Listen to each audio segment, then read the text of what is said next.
నమస్తే ఫ్రెండ్స్, నేను మీ Bhavani. Welcome back to my channel Bhavani ఇంటి విలువలు.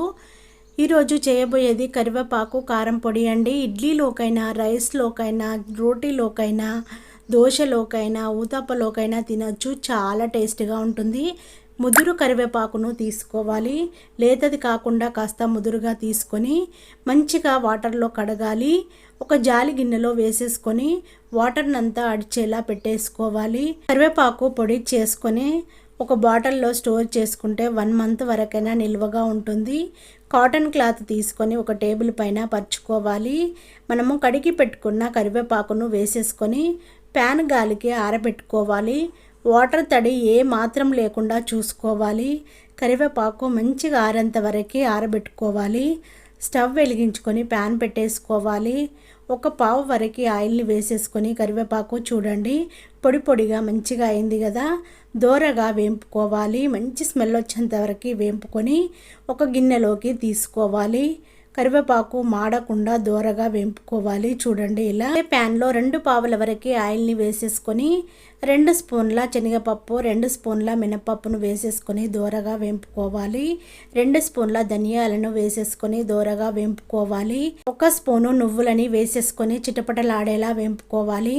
నిమ్మకాయ సైజ్ అంతా చింతపండును కడిగి వేసేసుకొని వాటర్ తడి లేకుండా ఫ్రై చేసుకోవాలి. 50 గ్రామ్స్ వరకు వెండిమిర్చిని వేసేసుకొని వేంపుకోవాలి. 1 స్పూను జీలకర్ర, 7-8 గల వెల్లిపాయలను వేసేసుకొని మంచిగా ఫ్రై చేసుకొని చల్లగా చేసుకోవాలి. మిక్సీ కప్పు తీసుకొని మనము ఫ్రై చేసుకునే అన్నీ వేసేసుకొని మూత పెట్టేసుకొని మిక్సీ పట్టుకోవాలి. చూడండి ఇలా పౌడర్ని రెడీ చేసుకోవాలి. పౌడర్ రెడీ చేసుకునేటప్పుడు మనము ఇలా సాల్ట్ను వేసేసుకొని పౌడర్ని చేసేసుకోవాలి. మొత్తము అంతా ఇలాగే రెడీ చేసుకొని ఒక గిన్నెలో వేసేసుకోవాలి. కరివేపాకు పొడి చాలా టేస్ట్గా ఉంటుందండి. ఎవరైనా తినొచ్చండి. హెల్త్కి అయితే చాలా మంచిదండి కరివేపాకు పొడి. ఇలా చేసుకొని చూడండి. నేను చేసిన ఈ కరివేపాకు పొడి మీకు నచ్చినట్టయితే మీరు కూడా ట్రై చేయండి. మీ ఫ్రెండ్స్కి, మీ రిలేటివ్స్కి అందరికీ షేర్ చేయండి.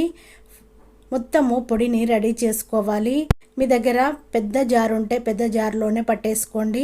నేను చిన్న జారుతోని పట్టాను. ఇలా 3-4 టైమ్స్ పట్టి ఇదే కడాయిలో వేసేసుకొని మొత్తము కలుపుతున్నాను. చూడండి చేయితో గడ్డలు లేకుండా మంచిగా కలిపి పౌడర్లా రెడీ చేసుకొని ఒక గిన్నెలో పోసేసుకోవాలి.